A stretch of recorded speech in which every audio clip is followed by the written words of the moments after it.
Film के आगाज में हम एक खूबसूरत लड़की को देखते हैं जो अपनी गाड़ी चलाकर कहीं जा रही थी और थोड़ी परेशान थी। फिर उसे अपने डॉक्टर का फोन आया जो कहता है, सदी तुम्हें आज मुझसे मिलने आना था, आज हमारी मुलाकात थी। मैं जानता हूं कि आप अपने एक मुलाजिम की मौत की वजह से बहुत गमज़दा हैं। सदी कहती है, हाँ लेकिन मैं ठीक हूं, मैं बहुत उदास हूं, वो मेरी तरह थोड़ी थी। डॉक्टर कहता है, आपको इस वाक़ये को जल्द भूलना पड़ेगा वरना यह सब आपके काम पर बहुत असर डालेगा। लेकिन सदी फिर भी कुछ नहीं भूल सका। अब हमें इस कहानी में एक और किरदार दिखाया गया है जिसका नाम कोल था, जो एक किसान था और पौधों की दुकान पर काम करता था। साड़ी भी एक पौधा खरीदना चाहती थी और खुशकिस्मती से वो कोल की दुकान पर पहुंच जाती है। अब जाते ही उसे एक पौधा पसंद आया। कोल कहता है, ठीक है तो तुम्हें यह पौधा पसंद है, लेकिन हाँ देखो, तुम्हें इस पौधे को 2-3 दिन में पानी देना पड़ेगा वरना यह पौधा मुरझा जाएगा। सदी कहती है, अरे नहीं, मैं ये पौधा दोबारा नहीं ले सकती क्योंकि मुझे अपने काम की वजह से 2-3 महीने घर से बाहर रहना पड़ता है। कोल उसकी बात सुनता है और कहता है, तो मैडम, यहाँ आपके लिए कोई पौधा नहीं है क्योंकि आज तक कोई ऐसा पौधा पैदा नहीं हुआ जो पानी के बगैर जिंदा रह सके, चल सके। हाँ अगर आप चाहें तो प्लास्टिक का यह पौधा ले सकते हैं। जब वो झगड़ रहे थे तो एक खातून आई जो इस दुकान की मालिक थी जहां कोल काम करता था। उसने सदी को अपना पसंदीदा पौधा दिया था। अब वो खातून कोल से कहती हैं, मैंने सोचा कि तुम इस लड़की का नंबर ले लोगे, वो बहुत प्यारी थी और तुम इससे झगड़ रहे थे। कोल कहता है, सॉरी मैडम, मैं यहाँ ये काम करने नहीं आया। वैसे भी इस खातून के कहने पर वो सदी के पास जाता है जो अभी जाने ही वाली थी कि इसकी गाड़ी के सामने आकर गाड़ी रोक ली। चुनांचे सदी ने जो पौधा इससे खरीदा था वो गिरकर टूट जाता है। अब कोल ने सीधे साड़ी से पूछा, क्या तुम मेरे साथ काफी पियोगे? सदी ये सुनकर हैरान रह गई कि वो पहचान नहीं रही, फिर भी वो मेरे साथ काफी पीना चाहती है। लेकिन सदी भी राजी हो गई और उसके साथ काफी पीने के लिए तैयार हो गए। ये दोनों काफी पीते हुए बहुत बातें करते हैं। सदी अपने बारे में बताती हैं कि मुझे अपने काम की वजह से अक्सर घर से दूर रहना पड़ता है।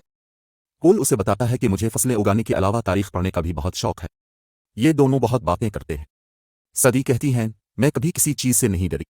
कोल कहता है, ठीक है तो ये मामला है, चलो तुम उस सीढ़ियों को देख रहे हो, मेरे साथ दौड़ो। हार गए तो बताना पड़ेगा डर किस बात का। ये दोनों अब सीढ़ियां चढ़ने की दौड़ सिखाते हैं। जिसमें सीढ़ी कोल से आगे थी वो जीत गई। कोल ये देखकर काफी हैरान हुआ लेकिन इसे साड़ी के बारे में ये सब जानना अच्छा लगा। वो कहती है, मैंने बचपन में अपनी माँ के साथ अपना शहर छोड़ा था। मेरी माँ बहुत बहादुर थी, मैं भी उन जैसा बनना चाहता हूँ। अब बातें करते करते वो सारी रात इकट्ठे गुजारते हैं जिसमें दोनों एक दूसरे से अपने दुख बांट रहे थे। कोल इस सबसे बहुत खुश था कि कोई उसकी जिंदगी में आया है, वो भी सदी जैसी और इतनी खूबसूरत लड़की। अब जब वो घर जाता है तो घर जाता है और अपनी माँ, बाप और बहन को साड़ी के बारे में बताता है। ये सुनकर उसके घर वाले बहुत खुश हुए।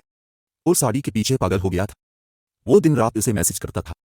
इसके अम्मी और पापा इसे कहते हैं, देखो तुम्हें इस तरह का मैसेज नहीं करना चाहिए, थोड़ा इंतजार करो। कोल भी उनकी बात समझ गया।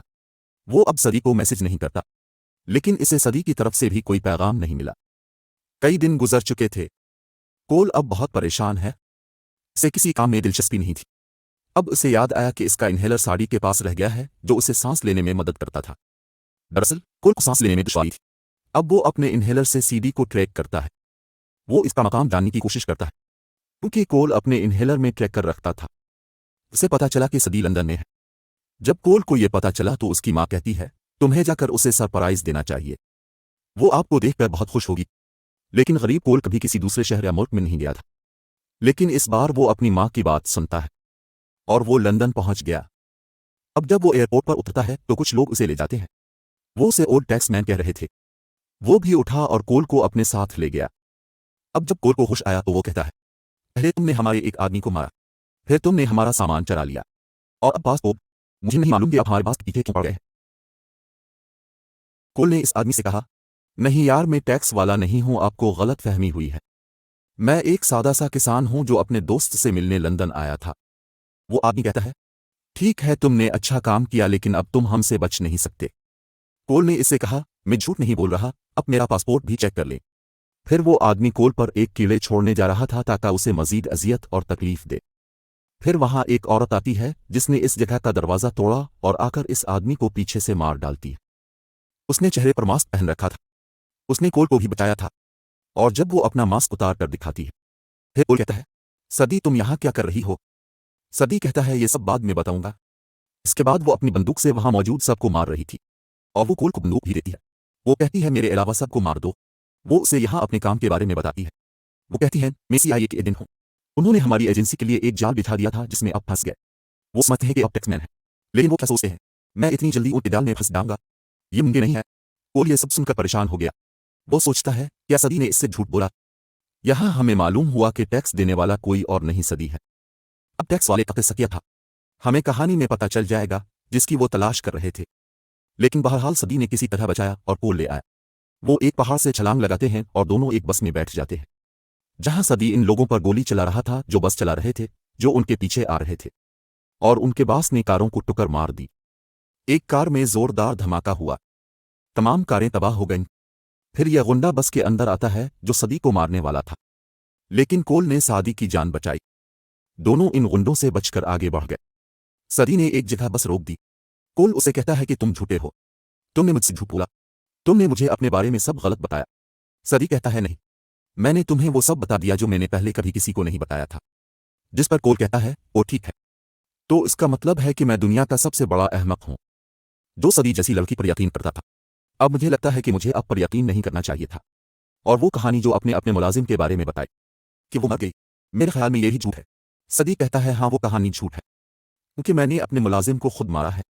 वो उन लोगों के साथ थी जो मेरे दुश्मन है। उसने मुझे धोखा दिया था। कोल यहां से वापस जाना चाहता था। सदी कहता है, नहीं, अब तुम नहीं जा सकते, क्योंकि वो लोग जो मेरे दुश्मन हैं, आपको टैक्समैन समझी, तुम्हें मेरे साथ आना पड़ेगा। सादी कोल के साथ पाकिस्तान के खैबर पास आया। वहां उसे एक आदमी से मिलना था।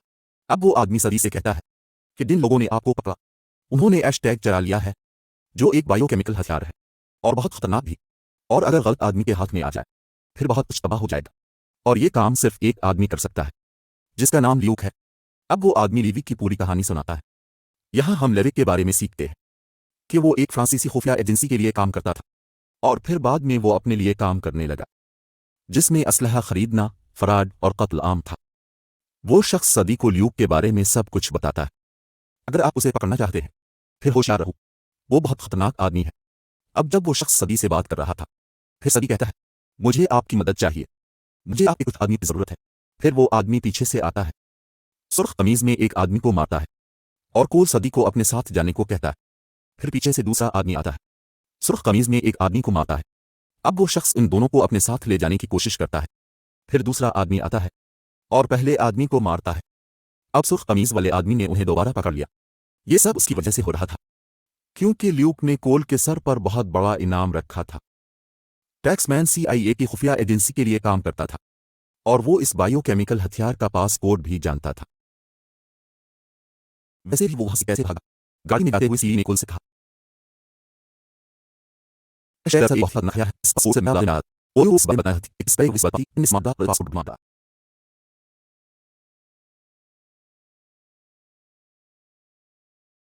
अगर लेविक इस पासपोर्ट के साथ हथियार खुलता है, तो वो इसे बहुत सारी गलत चीजों में इस्तेमाल करेगा। ये कहकर सदी ने कोल को बेहोश कर दिया।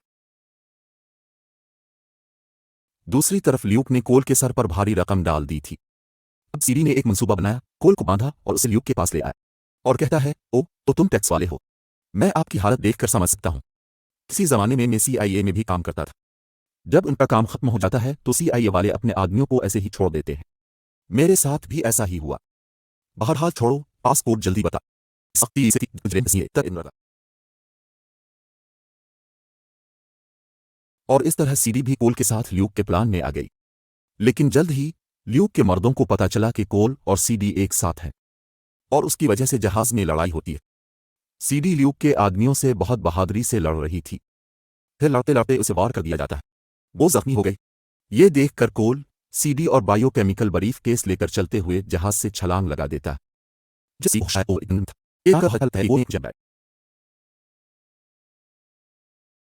अगली सुबह ल्यूक और CIA का आदमी इन दोनों की तलाश में था, क्योंकि उनके पास बायोकेमिकल हथियारों का बरीफ केस था। वो दोनों जंगल में थे। अब CIA और ल्यूक के आदमियों के दरमियान लड़ाई हो रही है। यहां सदी सिर्फ एक चीज बता सकता था, कोल या बरीफ केस। उसने कुल का इंतखाब किया। अब ल्यूक के आदमियों को बरीफ केस मिल गया, और CIA सीडी और कोल को पूछ-गुछ के लिए अपने साथ ले गई। उसने लीवी के लोगों को बरीफ केस क्यों लेने दिया? अब CIA और FBI के एजेंट्स फैसला करते हैं कि वो ल्यूक को निस्फ पासपोर्ट बताएंगे। वो उसे बताने के लिए इसे होटल में बुलाने जा रहे थे, ताकि वो इसे पकड़ सकें, और उसके लिए वो कोल की मदद मांगते हैं, क्योंकि ल्यूक की नज़र में कोल टैक्समैन था जो पासपोर्ट जानता था। कोल उनकी मदद के लिए तैयार हो जाता है, चाहे वो ना चाहते हों। सदी ने इसे बहुत इनकार किया कि इस काम में बहुत खतरा है। लेकिन फिर भी कोल उनकी मदद के लिए तैयार था। लेकिन ल्यूक को जल्द ही CIA के मंसूबे का पता चल गया। वो उन एजेंटों को मारता है जो कोल की रहनुमाई कर रहे थे। अब वो पास जाता है और कहता है, चलो मुझे पास होगा, या मुझे अपना रेखा समाप्त करना चाहिए, फिर आओगे। इसी वक्त सदी वहां आता है और ल्यूक से कहता है कि जिस टैक्समैन को अब ढूंढ रहे हैं वो मैं हूं। ल्यूक को पता चला कि असल टैक्समैन सीडी है। वहां सदी ने असली लीडर को भी बुलाया था। ल्यूक जिनके लिए काम करता था, जिनका पहला ल्यूक एजेंट, सदी लीडर को पास कोड बताता है और बदले में उसने सदी के अकाउंट में काफी रकम ट्रांसफर कर दी। ल्यूक को यह देखकर बहुत गुस्सा आता है। वो सदी को बंदूक दिखाता है और कहता है, मैं तुम्हें मार दूंगा, तुमने मेरे साथ अच्छा नहीं किया, इतनी बड़ी होगा। इस वक्त जब सदी ने इस होटल में आवाज में कहा कि ल्यूक को भगवा इनाम दिया गया है, इस वक्त वहां मौजूद तमाम लोग लीवी के पीछे पड़ गए और उसी वजह से वहां लड़ाई होती है। ल्यूक के लोग ब्रीफ केस लेना चाहते थे, जबकि दूसरे लोग वहां लीवी को पकड़ रहे थे। वो ल्यूक के आदमियों को मार रहा था। ल्यूक वहां सीडी को मारने वाला था। उस वक्त जब कोल आता है, उसने आकर सदी को बचाया और सीडी ने ल्यूक को मार डाला। वो जिस इमारत में था वो बहुत ऊंची थी, जिसकी वजह से ल्यूक नीचे गिरकर मर गया। इस लड़ाई में लीडर भी मर जाता है। कोल और सीडी ने इस बायोकेमिकल हथियार को भी महफूज कर लिया था। कहानी के आखिर में हमें कोल और सीडी दिखाए गए हैं, जो अपने घर वालों के साथ इकट्ठे बैठकर खाना खा रहे थे और फिर उसके बाद वो खुशी से रहने लगे। और इस खुशकुन इख्तिताम के साथ इस फिल्म की कहानी यहीं खत्म होती है।